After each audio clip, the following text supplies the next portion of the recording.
Meditation is a phenomenal empowerment that you can do whatever is needed in the world, whatever, I mean that, and still remain untouched by the process of activities that we need to conduct in the world. If you sit here, your body is here, your mind is there, who you are is little away. This is the end of suffering, and this is meditativeness.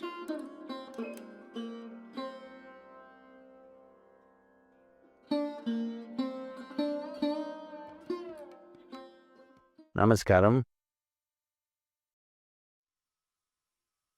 Everybody is suddenly, people who had never meditated in their lives, never even considered that possibility, are now suddenly talking about meditation, the need to meditate, wanting to meditate.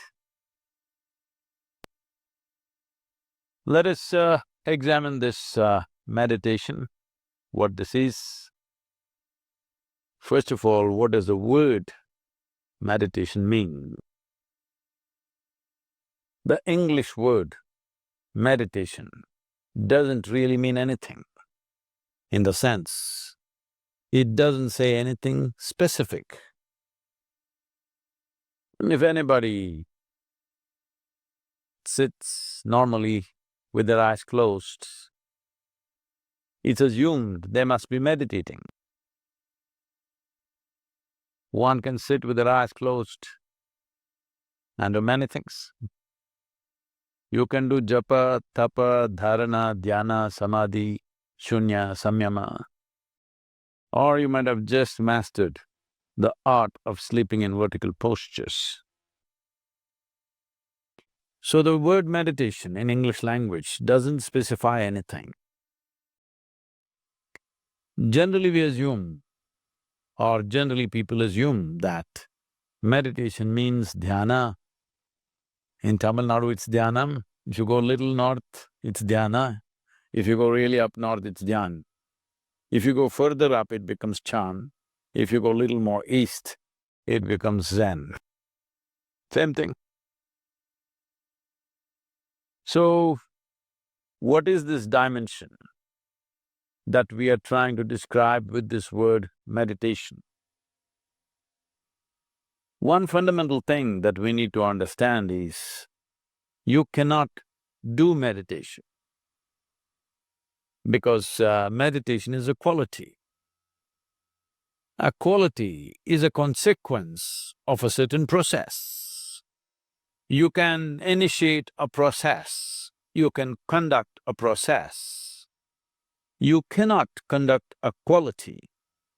Quality is just a consequence. It is like you want flowers in your garden.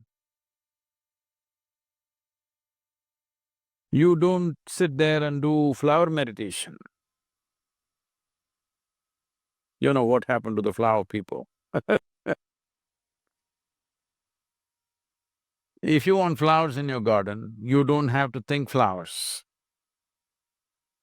You have to think soil, manure, water, sunlight.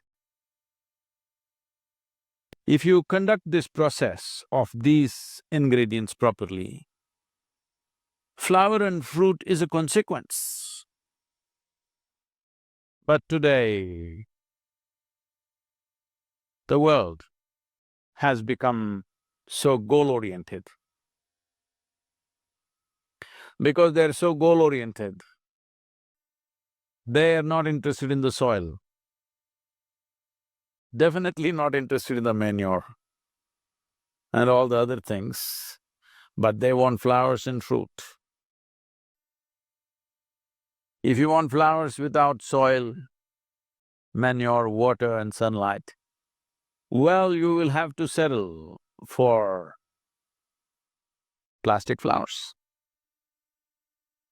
Plastic flowers are very wonderful. Those who think of utility, it serves you in many different ways. It comes with a 5-year guarantee. Flowers are a nuisance.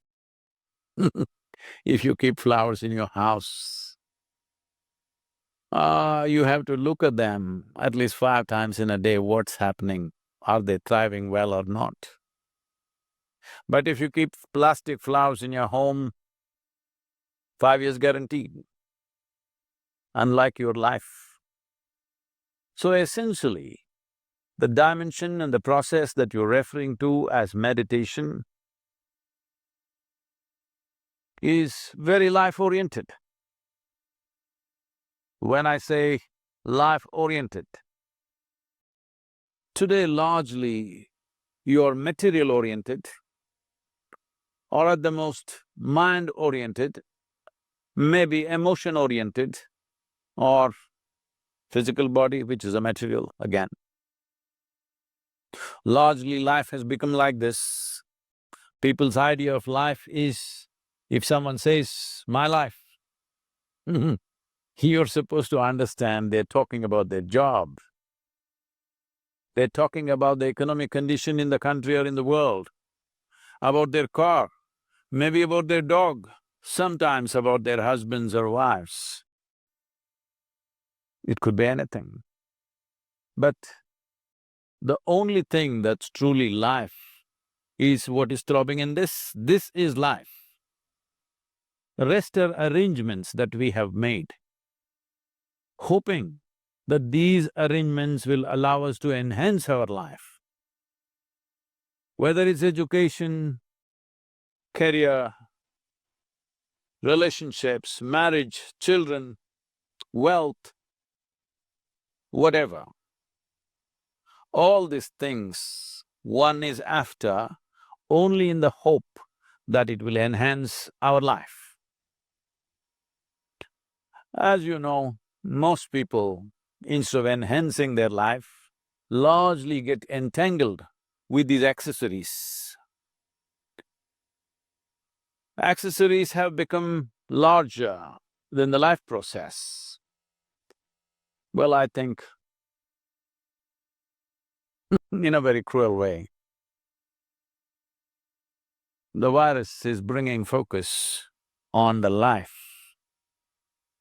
You suddenly understand your expensive home has become a prison. Your expensive car is as good as junk because you can't drive it, at least for some time. So now naturally a whole lot of people are asking all over the world, how to meditate, what should I do? As I said, you cannot meditate, but you can become meditative because it's a quality. If one cultivates their body, mind, emotion and energies to a certain level of maturity, you will be naturally meditative 24 hours of the day.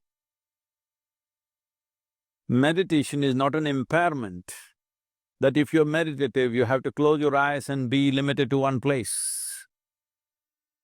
Meditation is a phenomenal empowerment that you can do whatever is needed in the world, whatever, I mean that. Whatever is needed in the given situation and still remain untouched by the process of activities that we need to conduct in the world. This empowerment or without this empowerment, in fact, a human being is crippled because if what you have to think, feel, understand and act in the world is going to rub off on you in such a big way, naturally you will hesitate to do what is needed. Naturally you will avoid doing things that need to be done. In a way, the moment you are in a state where your own activity and the activity of the world around you and the activity of your mind and your emotion, once they're impacting you every moment of your life, then in some way you will cripple yourself because naturally you would want to keep the scale of your life very limited because activity, thought, emotion, involvement with life can cause enormous amount of suffering. Once there is fear of suffering, knowingly or unknowingly, you will limit the scope and possibilities of your life. Meditation means just this, in a very simple way if we have to put it. If you sit here, your body is here, your mind is there, who you are is little away from these two dimensions of physical body and mental accumulations. These two accumulations of body and mind, if a little space arises between you and this is the end of suffering. And this is meditativeness.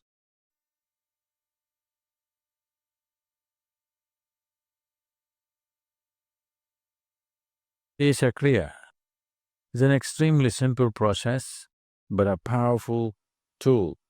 These three ingredients, your breath, your thought, and your awareness, in the right combination, if you use them, your ability to use the mind and the body is so greatly enhanced that you almost look superhuman for somebody else. But I'm telling you, this is human. This is not about being superhuman. This is about realizing being human is super.